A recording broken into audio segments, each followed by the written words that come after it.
João Bunyan, O Sonhador Imortal, 1628-1688. Caminhando pelo deserto deste mundo, parei num sítio onde havia uma caverna, a prisão de Bedford. Ali, deitei-me para descansar. Em breve adormeci e tive um sonho. Vi um homem coberto de andrajos, de pé, e com as costas voltadas para sua habitação, tendo sobre os ombros uma pesada carga e nas mãos um livro. Faz 3 séculos que João Bunyan assim iniciou o seu livro O Peregrino. Os que conhecem as suas obras literárias podem testificar de que ele é, de fato, o sonhador imortal. Estando ele morto, ainda fala. Contudo, enquanto miríades de crentes conhecem o peregrino, poucos conhecem a história da vida de oração desse valente pregador. Bunyan, na sua obra Graça Abundante ao Principal dos Pecadores, nos informa que seus pais, apesar de viverem em extrema pobreza, conseguiram ensiná-lo a ler e escrever. Ele mesmo intitulou-se o Principal dos Pecadores. Outros atestam que, mesmo em sua impiedade, jamais foi beberrão ou imoral. Contudo, casou-se com uma moça de família, cujos membros eram crentes fervorosos. Bunyan era funileiro e, como acontecia com todos os funileiros, era paupérrimo. Ele não possuía nenhum prato nem uma colher, apenas 2 livros: O Caminho do Homem Simples para os Céus e A Prática da Piedade, obras que seu pai, ao falecer, lhe deixara. Apesar de Bunyan achar algumas coisas que lhe interessavam nesses 2 livros, somente nos cultos é que se sentiu convicto de estar no caminho para o inferno. Descobre-se nos seguintes trechos, transcritos de Graça Abundante ao Principal dos Pecadores, como ele lutava em oração no tempo da sua conversão. Veio-me às mãos uma obra dos Hunters, livro estimado por alguns doutores. Não sabendo julgar os méritos dessas doutrinas, dediquei-me a orar desta maneira: Ó Senhor, não sei julgar entre o erro e a verdade. Senhor, não me abandones por aceitar ou rejeitar essa doutrina cegamente. Se ela for de ti, não me deixes desprezá-la. Se for do diabo, não me deixes abraçá-la. Louvado seja Deus! Ele que me dirigiu a clamar, desconfiando da minha própria sabedoria, ele mesmo me guarda do erro dos Hunters. A Bíblia já era para mim muito preciosa nesse tempo.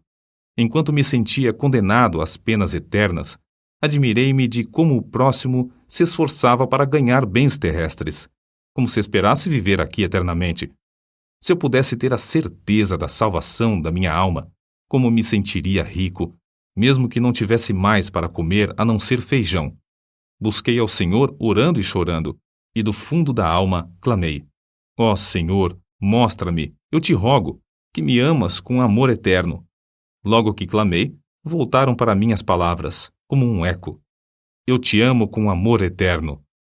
Deitei-me para dormir em paz, e ao acordar, no dia seguinte, a mesma paz permanecia na minha alma. O Senhor me assegurou: Amei-te enquanto vivias no pecado.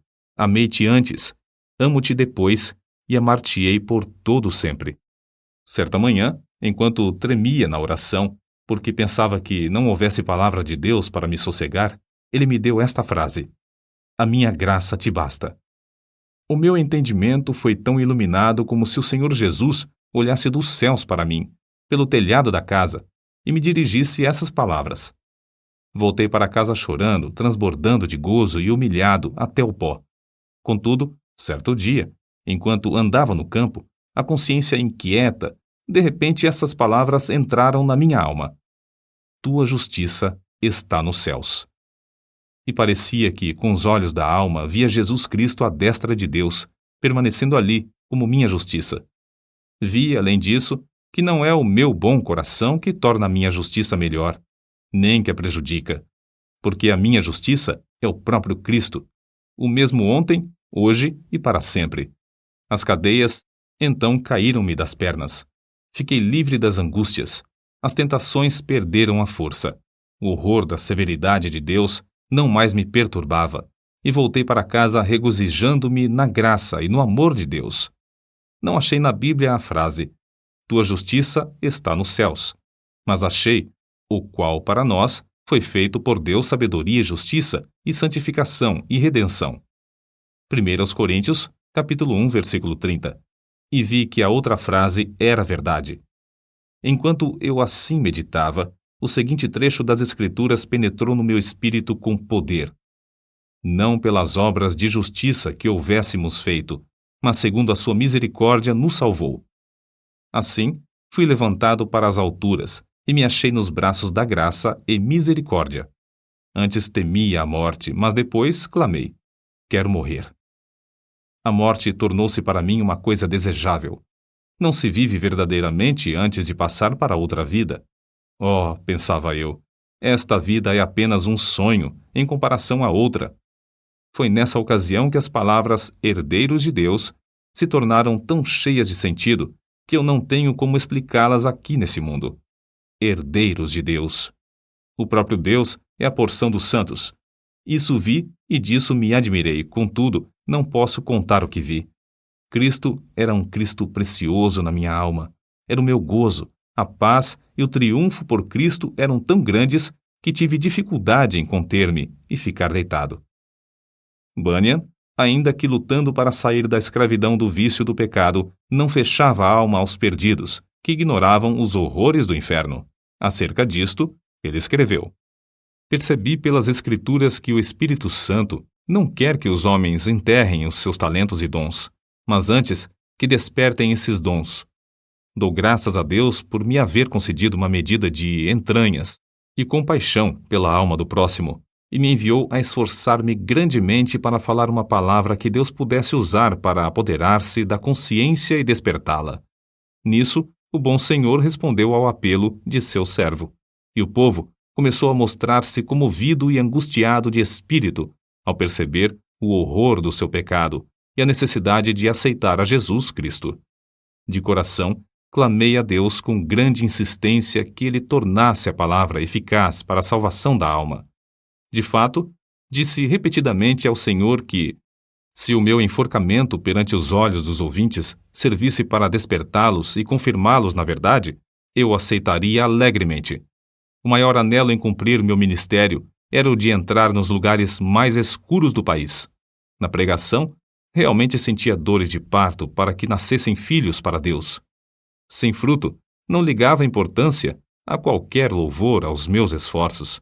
Com fruto, não me importava com qualquer oposição. Os obstáculos que Bunyan tinha de encarar eram muitos e variados. Satanás, vendo-se grandemente prejudicado pela obra desse servo de Deus, começou a levantar barreiras de todas as formas. Bunyan resistia fielmente a todas as tentações de vangloriar-se sobre o fruto de seu ministério e cair na condenação do diabo. Quando, certa vez, um dos ouvintes lhe disse que pregara um bom sermão, ele respondeu: não precisa dizer-me isso. O diabo já cochichou a mesma coisa no meu ouvido antes de sair da tribuna. Então, o inimigo das almas suscitou calúnias e boatos em todo o país, a fim de induzi-lo a abandonar seu ministério. Chamavam-no de feiticeiro, jesuíta, cangaceiro, e afirmavam que vivia amancebado, que tinha 2 esposas e que os seus filhos eram ilegítimos. Quando o maligno falhou em todos esses planos de desviar Bunyan do seu ministério glorioso, seus opositores denunciaram-no por não observar os regulamentos dos cultos da igreja oficial.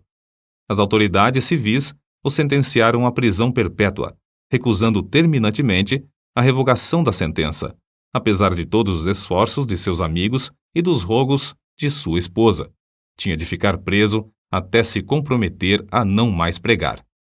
Acerca de sua prisão, ele diz: nunca tinha sentido a presença de Deus ao meu lado em todas as ocasiões como depois de ser encerrado, fortalecendo-me tão ternamente com esta ou aquela escritura, até me fazer desejar, se fosse lícito, maiores provações para receber maiores consolações. Antes de ser preso, eu previ o que aconteceria, e 2 coisas ardiam no coração acerca de como poderia encarar a morte, se chegasse a tal ponto. Fui dirigido a orar pedindo a Deus que me fortalecesse com toda a força, segundo o poder da sua glória, em toda a fortaleza e longanimidade, dando com alegria graças ao Pai. Quase nunca orei durante o ano que precedeu minha prisão, sem que essa escritura me entrasse na mente, e eu compreendesse que, para sofrer com toda a paciência, devia ter toda a fortaleza, especialmente para sofrer com alegria. A segunda consideração foi na passagem que diz: Mas nós temos tido dentro de nós mesmos a sentença de morte para que não confiássemos em nós mesmos, porém em Deus que ressuscita os mortos. Cheguei a ver por essa escritura que, se eu chegasse ao ponto de sofrer como devia, primeiramente tinha de sentenciar à morte todas as coisas que pertencem à nossa vida, considerando-me a mim mesmo, minha esposa, meus filhos, a saúde, os prazeres, tudo, enfim, como mortos para comigo e eu morto para com eles. Resolvi, como Paulo disse, não olhar para as coisas que se veem, mas sim para as que se não veem, porque as coisas que se veem são temporais, mas as coisas que se não veem são eternas. E compreendi que, se eu fosse prevenido apenas de ser preso, poderia, de improviso, ser chamado também para ser açoitado ou amarrado ao pelourinho. Ainda que esperasse apenas esses castigos, não suportaria o castigo de desterro. Mas a melhor maneira para passar os sofrimentos seria confiar em Deus, quanto ao mundo vindouro. Quanto a este mundo, devia considerar o sepulcro como minha morada, estender o meu leito nas trevas e dizer à corrupção: Tu és meu pai, e aos vermes: Vós sois minha mãe e minha irmã. Jó, capítulo 17, versículos 13 e 14. Contudo, apesar desse auxílio, senti-me um homem cercado de fraquezas. A separação da minha esposa e de nossos filhos aqui na prisão torna-se, às vezes, como se fosse a separação da carne e dos ossos. E isto não somente porque me lembro das tribulações e misérias que meus queridos têm de sofrer, especialmente a filhinha cega. Minha pobre filha, quão triste é a tua porção neste mundo. Serás maltratada, pedirás esmolas, passarás fome, frio, nudez e outras calamidades. Oh, os sofrimentos da minha ceguinha quebrar-me-iam o coração aos pedaços. Eu meditava muito também sobre o horror ao inferno dos que temiam a cruz, a ponto de se recusarem a glorificar a Cristo, suas palavras e leis perante os filhos dos homens. Além do mais, pensava sobre a glória que ele preparara para os que, em amor, fé e paciência, testificavam dele. A lembrança destas coisas servia para diminuir a mágoa que sentia ao lembrar-me de que eu e meus queridos sofríamos pelo testemunho de Cristo. Nem todos os horrores da prisão abalaram o espírito de João Bunyan.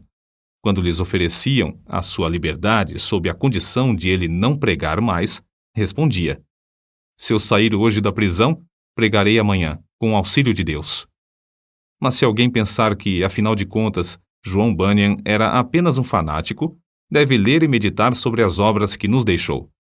Graça abundante ao principal dos pecadores, chamado ao ministério, o peregrino, a peregrina, a conduta do crente, a glória do templo, o pecador de Jerusalém é salvo, as guerras da famosa cidade de alma humana, a vida e a morte de homem mau, o sermão do monte, a figueira infrutífera, discursos sobre oração, o viajante celestial, gemidos de uma alma no inferno, a justificação é imputada, entre outros. Passou mais de 12 anos encarcerado. É fácil dizer que foram 12 longos anos, mas é difícil conceber o que isso significa. Passou mais da quinta parte da sua vida na prisão, na idade de maior energia. Foi um quacre, chamado Whitehead, que conseguiu a sua libertação. Depois de liberto, pregou em Bedford, Londres, e muitas outras cidades. Era tão popular que foi alcunhado de Bispo Bunyan. Continuou seu ministério fielmente até a idade de 60 anos, quando foi atacado de febre e faleceu. O seu túmulo é visitado por dezenas de milhares de pessoas. O orador, o escritor, o pregador, o professor da escola dominical e o pai de família, cada um conforme o seu ofício, podem lucrar grandemente com o estudo do estilo e méritos de seus escritos, apesar de ele ter sido apenas um humilde funileiro sem instrução. Mas como se pode explicar o maravilhoso sucesso de Bunyan? Como pode um iletrado, pregar como ele pregava e escrever num estilo capaz de interessar à criança e ao adulto, ao pobre e ao rico, ao douto e ao indouto. A única explicação do seu êxito é que ele era um homem em constante comunhão com Deus. Apesar de seu corpo estar preso no cárcere, a sua alma estava liberta, porque foi ali, numa cela, que John Bunyan teve as visões descritas nos seus livros.